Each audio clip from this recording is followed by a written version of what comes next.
Hello there, my name is Jared and welcome to Minecraft. This is my second world, World 2, and I built this right after I abandoned World 1. I built this world to kind of build a bunch of things, like a minecart station and all sorts of other big projects I had wanted to make. So, without further ado, let's begin the tour.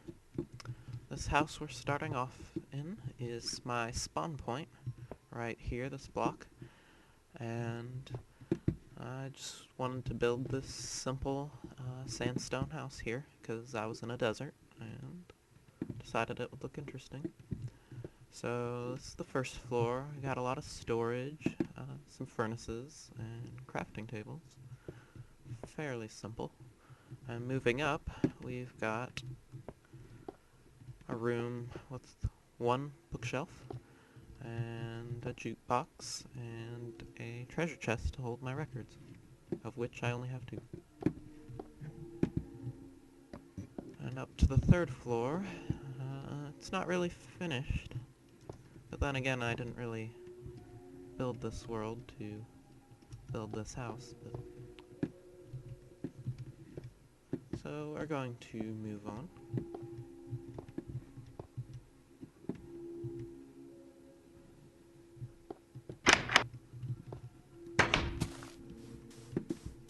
And there's a look at my house from the outside. It's the same on all sides. Yeah, very simple house. Not too complicated, not much going on there.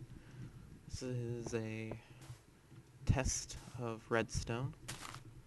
This is a teeth flip-flop right here. Basically, when you push this button, the output, which is over there, switches on, and then when you push it again, it switches off. Very simple. So we're gonna head over to here. I built this world to kind of build a minecart station, because I figured it would be cool. And this is it. It doesn't quite work anymore because minecart boosters, the booster glitch, do not work anymore. So you won't be able to ride it, but I can still at least show you around. So this is my track switching station. I don't have them labeled, but it switches to various tracks. This goes to a large project of mine. This one is a test loop to test the station. This one goes for 1 kilometer in that direction. And this one resets all these torches and goes to my mine. So this pressure plate is supposed to call a cart up, but since the boosters don't work, nothing will happen. So let's take a look around back. This was a double booster, but it kind of stopped and the minecarts fell apart, I guess. So when you got into the cart, you would press a stone pressure plate, which would send this booster. And down here, we've got another booster. When you stepped on that wooden pressure plate, it would call the cart using this booster down here. This raced around the track. When you stepped on the pressure plate, it would send the cart around this track to pick up the cart that's stored right there in a Pez dispenser style. And then it would shoot it up and head around and back to here.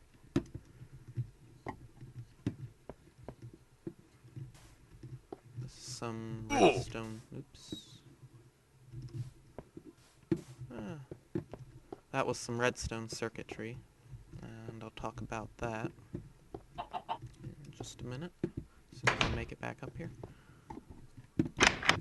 Alright, so when the minecart or when the minecart was called, it would rest up here and press that stone pressure plate, which would not allow another minecart to be sent up. So over here we've got the arrival platform. When you came in, you would stand on this stone pressure plate, and pressing the stone pressure plate once, or just standing on it would do nothing, but when you got off of it, it would call a minecart to come pick up the cart that was sitting there. And that's what that redstone circuitry that I fell through underneath was for.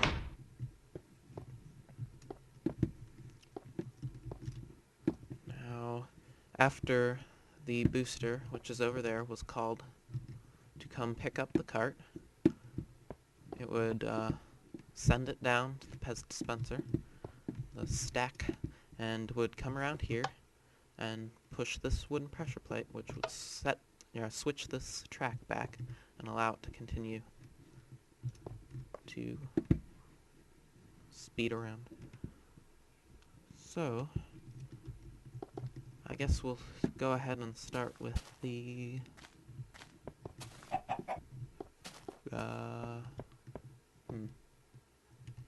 I know. We'll go ahead and head on down to the mines. I'll come back up this way. I'll show you the main entrance to the mines real quick.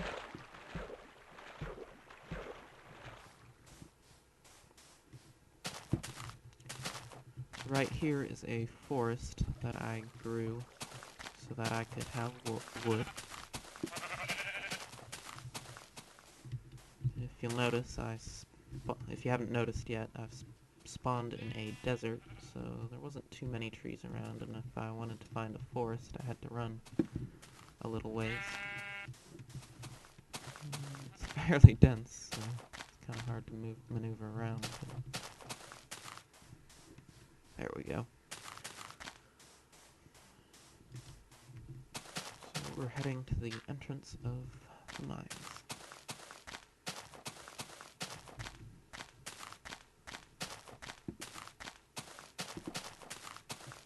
And this is it. It's a very simple entrance. It used to all be open, but I closed it off with cobblestone. So we start off in this big room, and there's nothing really to see. I've just made paths and stuff. The cave used to end around here, but I dug a little bit more, and I ran into this part over here, which kept on going down.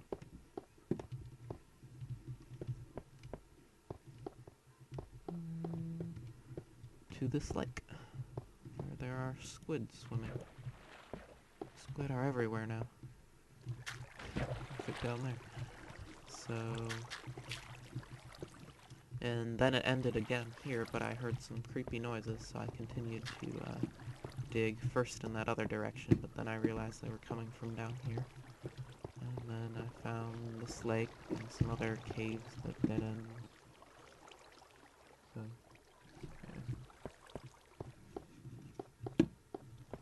we'll continue on to the first little base station I made, and definitely the largest.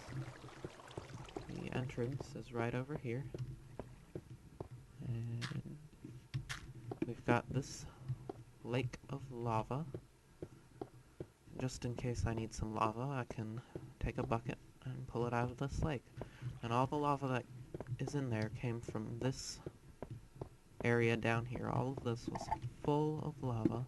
And I took a bunch of buckets and scooped it all out and put it in the lake.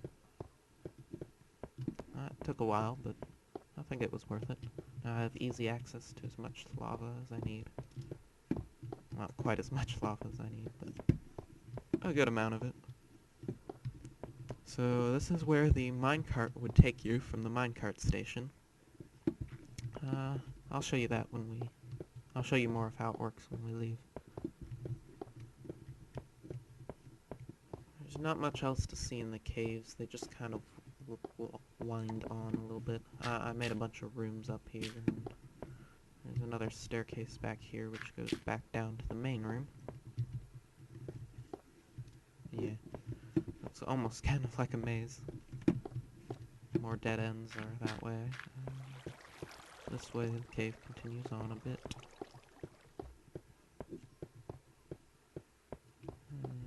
continues on up this way and around for quite a while, but it's very boring, so I won't show you any more of it. Beyond there, I haven't added anything or built anything. I've just been mining resources. So we're gonna go ahead and head on back up.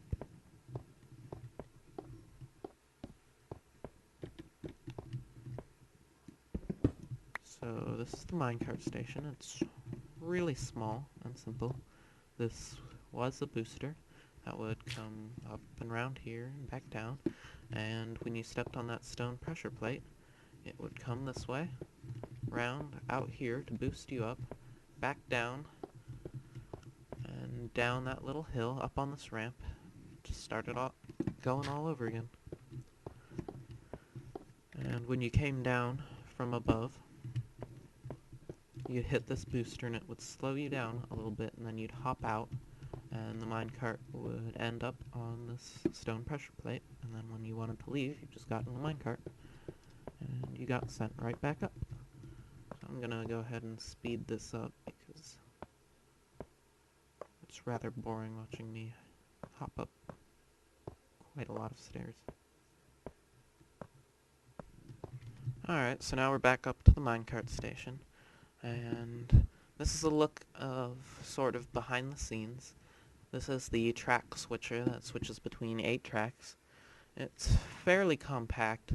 When I built this minecart station, I had looked at videos online of some people's minecart stations, and I saw how the redstone was wired, and it was extremely complicated. And this was back before repeaters, which made it even more complicated, because to send the signal long ways you had to build basically a double NOT gate and compensate for the delay that would give you.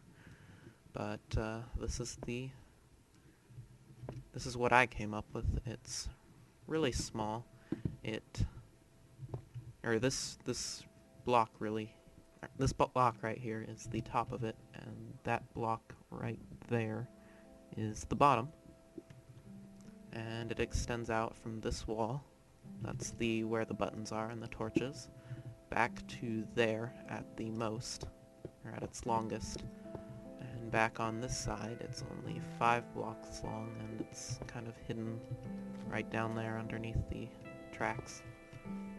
So yeah, this is my little test loop. All it does is go down and back up to the arrival station.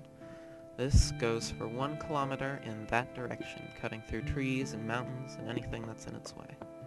And this goes on to the next project.